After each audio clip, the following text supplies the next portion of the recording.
এটা হলো নিয়ে ছাত্রছাত্রীদের, বিশেষ করে জীববিজ্ঞানে একটি সাধারণ সমস্যা। আজকাল নির স্টেটমেন্ট ভিত্তিক প্রশ্ন আসে, আর সেই স্টেটমেন্টগুলো একদম সোরের লাইন থেকে নেওয়া হয়। এই লাইনগুলো মনে রাখা সহজ নয়, আর ছাত্রছাত্রীরা প্রায়ই ভুল করে ফেলে, যার ফলে নম্বর কাটা যায়। তাই আমি এই সমস্যার সমাধানে একটি উদ্যোগ নিয়েছি। এটাই আমার বই, revision and mastering zoology for NEET. Hello, আমার নাম অরবিন্দ কাটারিয়া এবং আমি একটি নতুন বই প্রকাশ করেছি, আর এই বইটি পুরোপুরি এই সমস্যার সমাধান করে। এটি তোমার নসের ধারণা এবং সামগ্রিক প্রশ্ন সমাধানের দক্ষতা বাড়িয়ে তোলে। এটি নিকে তোমার নম্বর নিশ্চিত করতে সাহায্য করে। এই বইয়ে কি কি বিশেষ আছে? চলো আমি তোমাকে এই সূচিপত্রের পৃষ্ঠা দেখাই। যা সাধারণত এগুলো তুমি একাদশ বা দ্বাদশ শ্রেণীর বইতে দেখতে পাও না। এটা সাধারণত শুধু স্নাতক, স্নাতকোত্তর বা তার চেয়েও উচ্চতর পড়াশোনার বইতেই পাওয়া যায়। তাহলে সূচিপত্রের সুবিধা হলো আমরা সরাসরি কোনো শব্দের পৃষ্ঠা সংখ্যায় চলে যেতে পারি, আর তুমি সরাসরি সেখানে গিয়ে পড়তে পারো। এছাড়াও এখানে আরও কিছু সুবিধা আছে। প্রথম সুবিধা হলো তুমি যে কোনো শব্দ দেখলে তার বিভিন্ন পৃষ্ঠা সংখ্যা জানতে পারো, ফলে বুঝতে পারো আমাদের বইতে এই একটি শব্দ কতগুলো ভিন্ন স্থানে ব্যবহৃত হয়েছে। আমাদের বইতে বা এমনকি ইনসার্টে কোন কোন অধ্যায়ে এটি ব্যবহৃত হয়েছে সেটাও আমরা জানতে পারি, ফলে আমরা একটি সম্পর্ক গড়ে তুলতে পারি। আমরা এই শব্দের ধারণাকে এই অধ্যায়ে, অন্য কোনো অধ্যায়ে এবং এভাবে একাধিক অধ্যায়ের মধ্যে সংযোগ করতে পারি। ঠিক আছে, এখন তুমি সরাসরি সূচিপত্রের সুবিধাও নিতে পারো। নীরের একজন ছাত্র হিসেবে তুমি সরাসরি নিজেই দেখে নিতে পারো এখানে যে শব্দগুলো লেখা আছে সেগুলো তুমি আসলেই মনে রাখতে পারছো কিনা। আমরা কি তাদের অর্থ, তাদের ধারণা, তাদের মূল পয়েন্টগুলো জানি কিনা, তাই তো? তাই এটি রিভিশনের জন্য একটি খুব ভালো পদ্ধতি হয়ে যায়। এই বইটি মূলত শরীরের লাইনের ওপর ভিত্তি করে তৈরি, তাই কখনো কখনো এমন হতে পারে যে আমরা কোনো প্রশ্ন পড়ে তার অর্থ আমাদের মনে ভিন্নভাবে ব্যাখ্যা করি এবং সেই অনুযায়ী আমরা ভিন্ন উত্তর দিই। কিন্তু আমি এই বইটি স্যারের লাইন টু লাইন বক্তব্যের ওপর ভিত্তি করে তৈরি করেছি। তাই একবার তুমি দেখে নাও এবং বুঝো তোমার প্রশ্ন কোথায় ভুল হয়েছে, তখন তুমি বুঝতে পারবেন স্যার আসলে কিভাবে লিখেছে। তাই যদি তুমি খেয়াল করো তাহলে বুঝতে পারবে ভুলটা তোমার গঠনে নয়, বরং তুমি নসরের বক্তব্যগুলো ঠিকমতো বুঝতে পারোনি, তাই এটা ভুল হয়েছে। ঠিক তো? তাই এই জন্যেই বেশি চিন্তা করো না, ভেবে যে আমার উত্তর তো ঠিক, কিন্তু তবু উত্তর কিতে অন্য কিছু লেখা আছে। এটা কেন?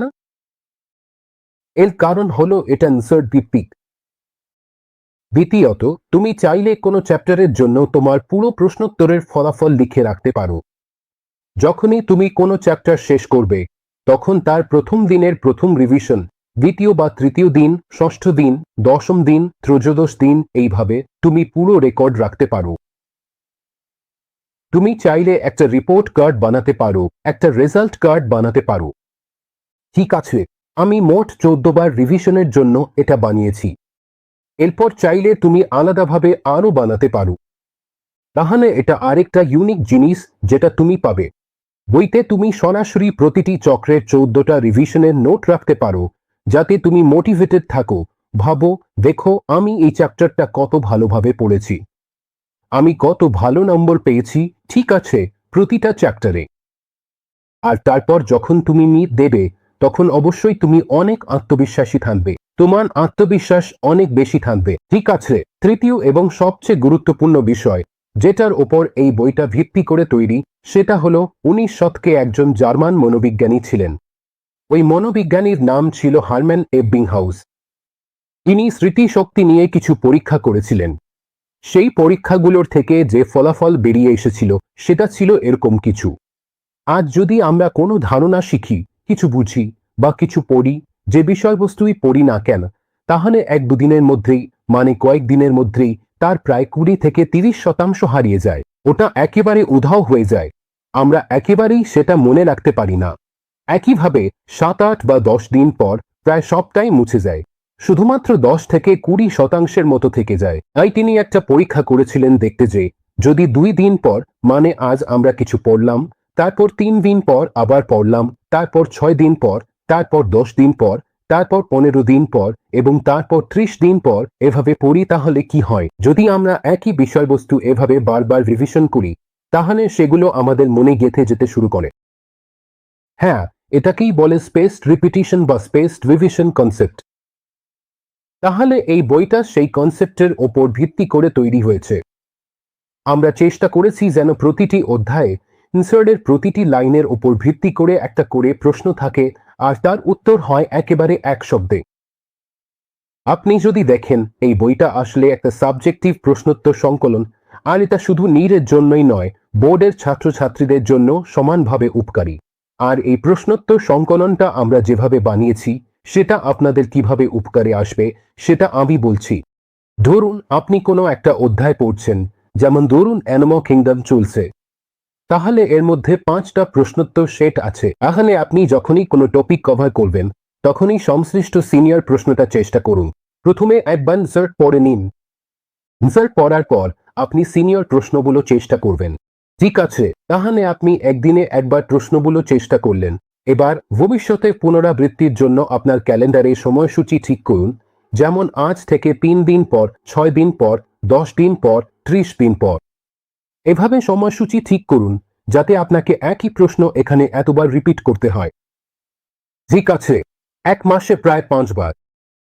আপনি যখন এই স্পেস ডিভিশন করেন তখন আপনাকে শুধু একবারই পড়তে হয়, ঠিক তো? কিন্তু আপনাকে প্রশ্নগুলো 5 বার করতে হবে। একবার পড়ার পর যখন আপনি চতুর্থ বা পঞ্চম বারে পৌঁছাবেন তখন প্রায় সব উত্তরই আপনার ঠিক থাকবে, 100% ঠিক। তাহলে এটা কিভাবে হলো? এর কারণটা খুবই সহজ ভাই। আমরা যা ভুলে গিয়েছিলাম সেটা আবার মনে পড়ে গেল। কয়েকদিন পর আমরা আবার সেই প্রশ্নটা করলাম এবং তার উত্তর চেক করলাম। যদি করতে না পারতাম তাহলে এইভাবে যা আমাদের স্মৃতি থেকে মুছে গিয়েছিল তা আবার ফিরে আসে। ঠিক আছে, বাকি বেশিরভাগ কন্টেন্ট তো প্রায় মুখস্থই ছিল, তাই দ্বিতীয় বা তৃতীয় রিভিশনে ভুলে যাওয়া অংশগুলো আবার ঠিক হয়ে গেল।